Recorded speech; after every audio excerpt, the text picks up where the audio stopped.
I had this weird dream where I was in part of like some sort of a cult, and like that tall guy from Babe, the movie with the talking pig. Oh yeah. Cromwell, I think. Yeah. Okay. Walter Cromwell, maybe. Anyway, he's like James Cromwell. James Close. Cromwell. Thanks. Yeah. He's like in bed, and I'm standing at the foot of the bed, and he's like the cult leader, and I've done something that the cult doesn't like. I don't even know what it is, but they're judging me. I'm being judged, and he gets out of bed, and he's like starts painting my head with like chicken blood or something like that. And I'm like, I think shit's about to go poorly. And I'm like, God told me in a vision that I had been judged and that we were cool now. And I'm hoping that he'll be like, really? You saw the Lord in a vision? But no, he's not buying it at all because he's a cult leader. He doesn't believe in God. He believes in fucking underage girls. That's what cult leaders do. And he starts dragging me toward this wall where there's like manticles, like those metal cuffs with chains. Like, they're about to chain me up and like kill me. And I see there's a shotgun in the corner. It's like an old timey double barrel with the hammers that pull back. And so I get that, and I'm just trying to threaten him. But some crazy lady is coming at me with a sickle. So I blast her, just give her one of the barrels. And then that made James Cromwell, I mean, he was already 6'6", but he must have grown to like 7'6" between me blasting the lady with the sickle and looking back toward him. And now he's like really coming at me. So I blast him too.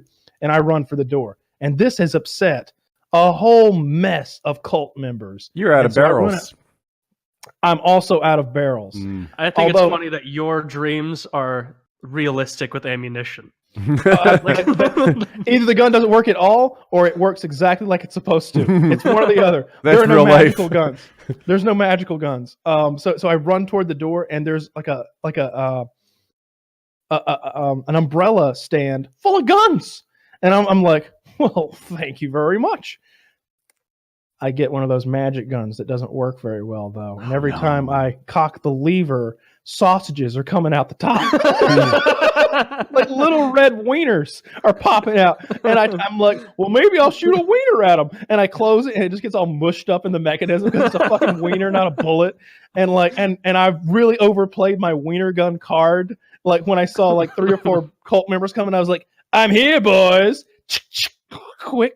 Oh, shit. And then it's full of little smokies. There's little smokies everywhere. There's juice. And they both have real guns. They both immediately go to their trucks, and one of them comes out with like a submachine gun. And at this point, I'm resigned to my fate in the dream. And my thought process is, if I antagonize them enough, they'll kill me quickly. Because it seemed like torture was the punishment of the day just a few minutes ago with those manticles and such and the chicken. Well, you blood. Just killed James Cromwell. Yes, just took him out. And so I was like, well, do it then. I'm not afraid. And one of them like lights me up with a submachine gun, but I'm still alive, and it hurts. It hurts in the dream. It hurt real bad. Like it felt like getting shot in the back with a paintball gun or something. And I was like, you better reload. And I look, and the other guy, like this fat fucker, has like a gigantic light machine gun. And he starts shooting the lower half of my body only, and like to torture me. So I drop down and try to put my head into the spray of bullets, and I'm just getting massacred. But I'm just laying there and not dying. Like I know I should be dead, but it's a dream. So I'm just laying there like, I'll just pretend like I'm dead, and they'll leave me alone. And then I woke up, and I was terrified, and I was breathing real hard, and that was like 40 minutes before we kicked off the show. Dude, you've got first of all, I feel like you have a lot of nightmares. Oh, yeah. Like a high percentage of your dreams are nightmares. I can't remember the last time I had a nightmare. I have a nightmare every night.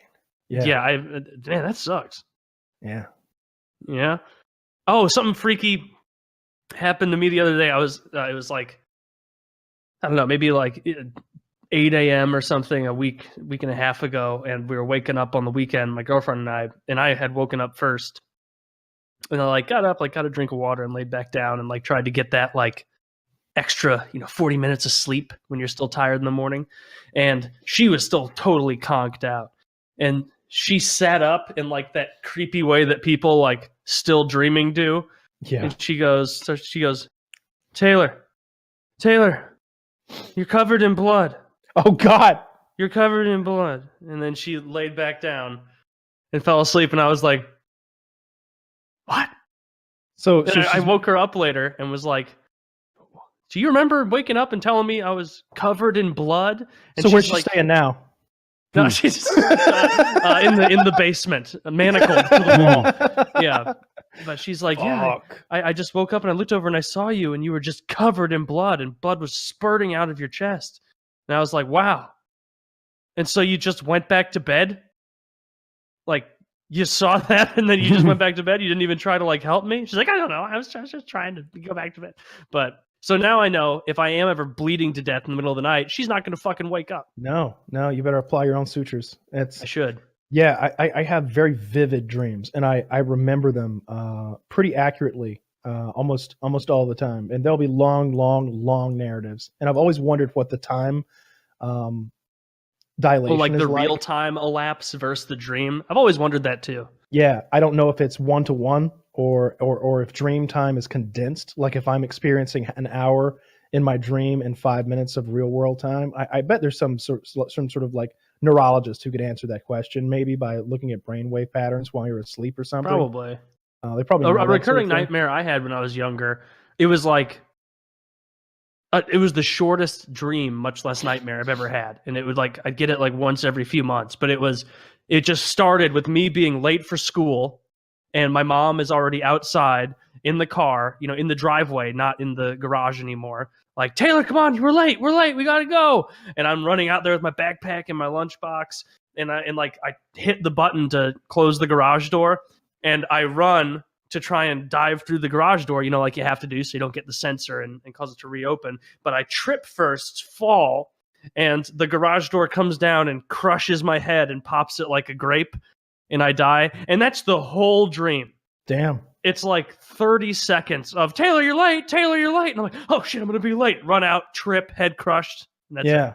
My dad and I have similar nightmares in that we often, if we're running from a thing, we're sort of running in quicksand and like we're very uncoordinated with our running. And so like it'll get to the point where you're grabbing onto walls or the floor and pulling yourself along, like to stay coordinated.